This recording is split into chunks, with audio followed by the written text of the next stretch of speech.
G'day to everybody and welcome to Jim's 5 a.m. club. And I'm up here at Nelson Bay at beautiful Little Beach. It's a glorious summer day, blue sky everywhere, a gentle breath of breeze, water temperature is just absolutely awesome. And I'm just undercover here under a cooler bar shelter, which is just glorious. What I want to do today is take you through another book summary, and the book that I'm going to talk about today is entitled The Wisdom of Life. And it's an old book. It's a book from the 1860s. So a book that has survived the test of time. And sometimes it's just interesting just looking back over old texts and just listening to what people may have been talking about a couple of hundred years ago to just get a feel for what they thought about and what was critical in their times. Because what happens is you find that a lot of the challenges, a lot of the issues, a lot of the thinking, the ways of thinking haven't changed all that much, and the problems of the world continue unabated. The author is, hang up on her, sorry about that, Catherine. And it's a book which captures some wisdoms over time. So one of the first points that the author talks about, and I guess it makes a lot of sense, is that the high degree of intellect a person has, it tends to make a person more antisocial, or unsocial, should I say, not antisocial, but unsocial. And the reason for that is that, according to the author here, is that the more intellectual a person has, then the richer their lives is by them delving into their deeper self. So they don't need to be social. They needed to have a fulfilled life because they find happiness in their own solitude. So the author talks about a couple of quotes here, which once again is very interesting. He talks about talent and genius. And what he says here about talent is that talent hits a target that no one else can see. But genius hits a target that no one else... Oh, sorry, let me just say that again, so I got it wrong. Talent hits a target that no one else can hit. So if you're talented, you're basically hitting a target that other people who are less talented can't hit. But a genius, which is another level, hits a target that no one else can see. So what he's suggesting here is that people of high intellect are hitting targets or achieving things that nobody else can even contemplate, let alone try and reach. So let's just move on to see what else this brilliant author has to say. And he says that your personality consists of both your physical and mental health. And these two, your physical health and your mental health, are the most important factors for your happiness. So once again, we're talking about happiness, and we're just trying to gauge as to what leads to happiness. So body and mind is what the author is suggesting, the importance of the balance between body and mind. And a healthy body, from what this author says, a healthy body is a necessary prerequisite for a healthy soul. That's interesting. It's an interesting one to think about. It's an interesting way of looking at the world, that a healthy body is a necessary prerequisite for a healthy soul. So once again, that's a wake-up. It's a wake-up call for all of us, that in order for us to be spiritually healthy, we also need to pay attention to our physical health. And the author then unravels the onion, or unpeels the onion, and says that being healthy won't guarantee your happiness. But the next point is very interesting. But being unhealthy is sure to make you miserable, which is a real wake-up call.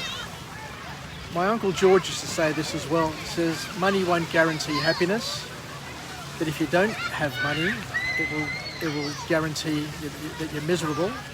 But this author here takes it to the next level, talking about health, that even if you have your health, it won't guarantee your happiness. But if you don't have health, it will ensure that you're miserable. So there you go. How important is that? We need to look after our physical and mental health at all costs, because that is the foundation and the basis from what this author is talking about in terms of our happiness. So what does it mean? It means diet and movement. Diet in terms of what we eat for our physical health, and diet in terms of what we read and what we think about for our physical, for our spiritual and mental health. And going back to the point that we talked about before, about intellectuals. Intellectuals are never bored. Think about this. This is an important point. Intellectuals are never bored, as they find beauty and enjoyment in the most mundane of situations. And this was reaffirmed by a lot of the ancient philosophers, the ancient Greek philosophers, who would spend hours and days just mulling over, talking about things, contemplating things, and they were never bored, because they just had such a rich and deep mental state where they could just think about things and look for the beauty everywhere. The Greeks, the ancient Greek philosophers, were famous for their conceptualization of aesthetics and the debate and the discussion of beauty and what makes the world interesting. So the call to action here is another important thing. I found this very important and very useful as well. Make sure that you are your own good company.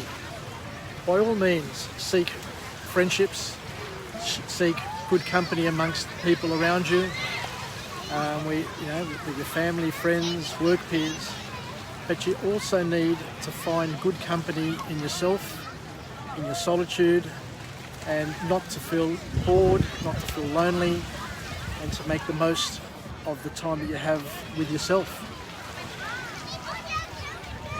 So the author then talks, the second point that comes out of this book here is that there are three types of material needs that humans need most. So the first one is natural and necessary. So food, a roof and clothes. So the first need that we need is we need food to eat, a roof over our heads, and clothes to protect us from the elements. So that they're defined as natural and necessary. So natural and necessary is the first need that all people have. The second need that people have are natural but unnecessary. So what are these natural but unnecessary things? And these natural and unnecessary things are all the things that we have in excess. Excess food, excess sex, excess space, all the things that are beyond our immediate and necessary needs. And the third thing that they talk about that we have in our lives, the third material things, that we have in our lives, and this is probably most things that we have, are the unnatural and unnecessary. All the things that are artificial, such as cars, TVs, and things like that, which is an interesting way of just weighing up and looking at the world. Because I guess over time we just realise, as the years pass, that you don't need very much to be happy. You don't need the 2 or 3 prestige cars. You don't need 2 or 3 postcodes. You don't need excess food, excess money, excess clothing. At the end of the day, you just need the bare essentials, the basics, and to keep your life as simple as possible. So the author talks here and makes a very, very solid point that the more you expect, the harder it is for you to be happy. And by all means, some wealth gives us freedoms, but the big observation, the big lesson for all of us is that the returns that we get, the satisfaction, the happiness that you get from having more money and more possessions, that there is a marginal, their marginal benefits decline pretty quickly over time. So it's just like what we learned at university, that when you're hungry, the first cream bun that you eat is just absolutely amazing. The second one is okay, the third one is starting to get sick, and the fourth one you probably need to go to hospital. So once again, what the author is trying to position here in our lives is to understand that there's a certain number of things that we need in our lives to be happy, and the more we have, the greater the chance of us being less happy, if it's outside of our physical and mental health, of course. So the third and last point that the author makes in this book, where he talks about position and status. And position and status is more about what other people think about who we are and what we represent. So position, according to the author, is a cumulative result of what others think of you. So as people meet us over time and get to live with us and learn about us, they build a picture of who we are. But that position, that cumulative result of what other people think we are, is very, very subjective and not all that objective, I guess, over time. But the important thing is, what's important to us is not what other people think about us, not the status that other people have us ranked at, or the position that other people see us at. The most important thing of all, and the thing that we spend least time considering and trusting, is what we think of ourselves and what we think in terms of how we rate ourselves. Because at the end of the day, nobody knows you as well as what you know yourself. So I guess that's probably it from this wonderful book. So let's finish off with the positive affirmation. I'm alive, I am well, and I feel absolutely great. There was a time where I'd be sitting at the beach and I'd feel absolutely uncomfortable sitting here and vlogging in public. But after 600 or 700 vlogs, it doesn't affect me at all.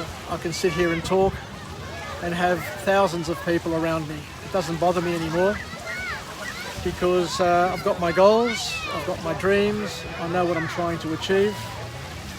So let's finish off with the positive affirmation. I'm alive, I'm well, and I feel absolutely great.